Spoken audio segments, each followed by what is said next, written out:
네, 오랜만에 기사를 다루는 데다가 약간 콜라보입니다. 두 가지에 대한 기사거리를 묶어서 소개하고자 합니다. 성탄절에 크리스마스에 벌어졌던 두 가지 사례를 두고 한번 얘기를 해보고자 합니다.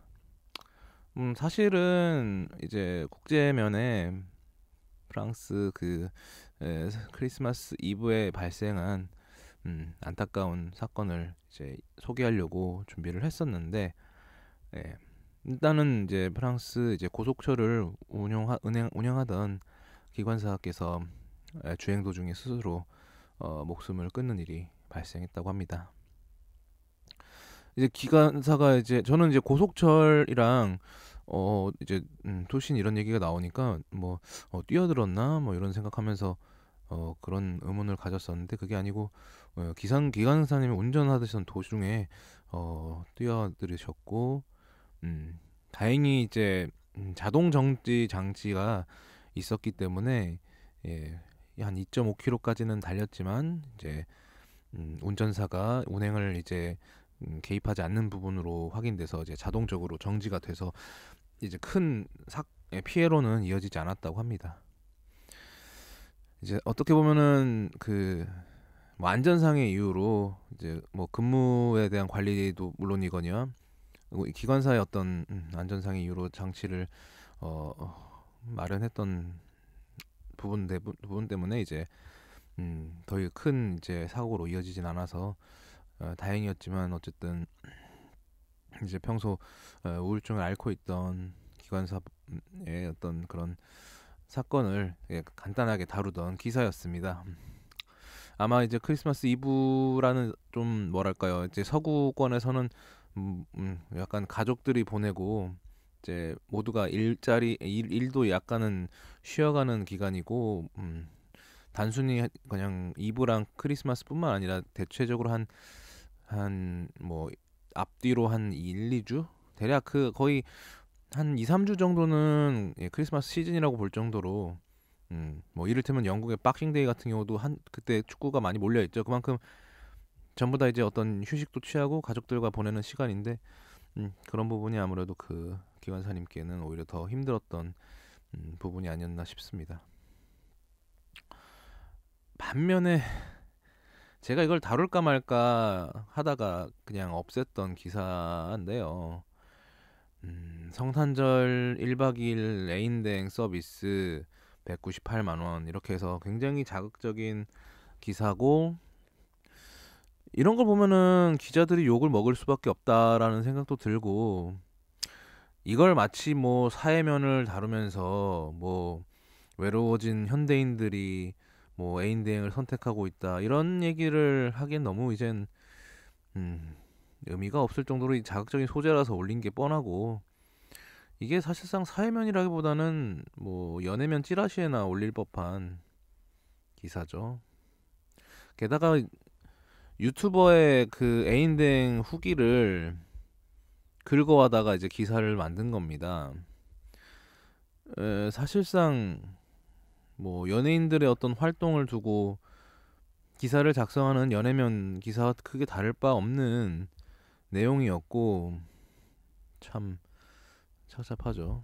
제가 이걸 콜라보한 이유도, 어디선가는 이렇게 크리스마스 이브 때 안타까운 선택을 한 분이 있는 반면, 유튜버가 애인행 후기를 올리면서 그거를 이제 조회수를 신나게 빨기 위해서 이렇게 만든 영상을 이제 기자들이 뽑아냈고, 이 기사가 양산이 돼서 여기저기서 다 퍼다 날랐죠.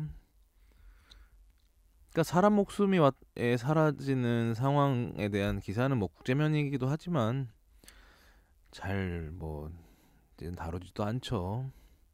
근데 뭐 애인대행 198만 원 이렇게 얘기하고 나니까 이제 사람들이 조회수도 많아질 거고 득달같이 달려들 거고, 이것에 대한 내용이 이제 뭐 왜 커뮤니티나 이렇게 돌면은 이제 여러 가지 뭐 논쟁거리도 안주거리도 되겠죠.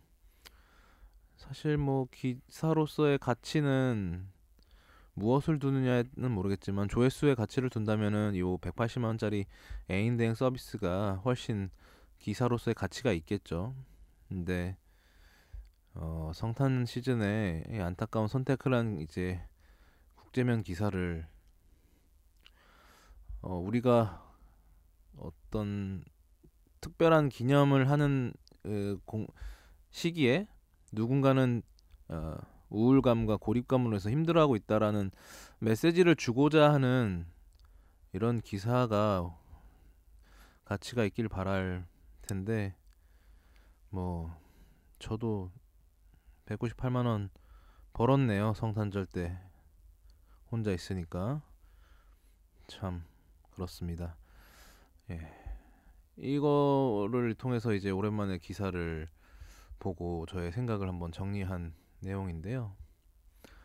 뭐 저 입장에서는 성탄절에 꽤 막 여러 가지 올렸죠. 뭐 저도 음, 올렸는데 참 애인대행 서비스를 이제 기사의 말미에 보면은 이 재밌는 장면이라고 할까 나 할 부분이 이제 잘 포인트를 잘 잡았는데 그 애인대행을 해보는 그 여성분께서 그 이제 33시간의 시간 동안은 철저하게 이제 여자친구의 역할을 하다가 이제 계산에 대한 이제 정산에 대한 내용이 나오죠. 이제 바로 이제 존댓말을 하면서 할부에 대한 얘기들 하고 이렇게 딱 기계적으로 변하는 모습이 아마 영상에 있었나 봐요. 거기서 우리가 느껴야 될 게 결국 그거는 돈을 주고 하는 뭔가 하는 가장 비싼 쓸데없는 짓인가라고 해야 될까? 이걸로 어떤 만족이 될까요? 현타가 올 것 같긴 합니다. 결국 이건 다 가짜고 실제 연애할 때도 가짜 같은 기분을 느낄 때가 있을 텐데 이거는 진짜 돈을 주고 하는 가짜 행위를 자행하지 않습니까?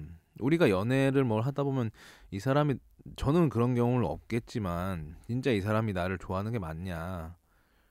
아 그런 것도 있겠네요. 뭐 여자 입장에서 만약에 어린 시절에 여자 저 뭐 20살 때 뭐 나 이러려고 만나 너 나를 좋아하는 거냐 몸을 좋아하는 거냐 이런 걸 통해서도 이제 얘기가 나오는 마당에 애인 대행은 그냥 대놓고 그냥 가짜 상황을 펼치는 건데 그만큼 자극적인 소재고 아마 이거를 운영하는 회사 입장에서는 뭐 홍보도 됐을 것이고 참 반면에 저는 198만 원 벌었네요. 어쨌든 저는 안 할 것 같습니다. 생각만 해도 조금 좀 불편할 것 같네요. 그 맞춰준다는 느낌이 너무 싫네요. 돈으로. 그러니까 상대방의 호의를 이미 결제 상태니까 가결제 상태니까 호의를 보여주는 건데 거기서 결제 상황에서 바로 기계적으로 멘트가 나온다는 거면 좀 착잡한 기사였습니다. 더 착잡한 거는 이런 기사들이 더 조회수가 높다는 게 현실이죠. 원래 자극적인 기사들이 다 조회수가 높은데 조회수에 연연하지 않고 다른 좋은 사회면 기사들이 많이 올라와서 다룰 수 있기를 기원하면서 이상 마쳐보도록 하겠습니다. 네, 감사합니다.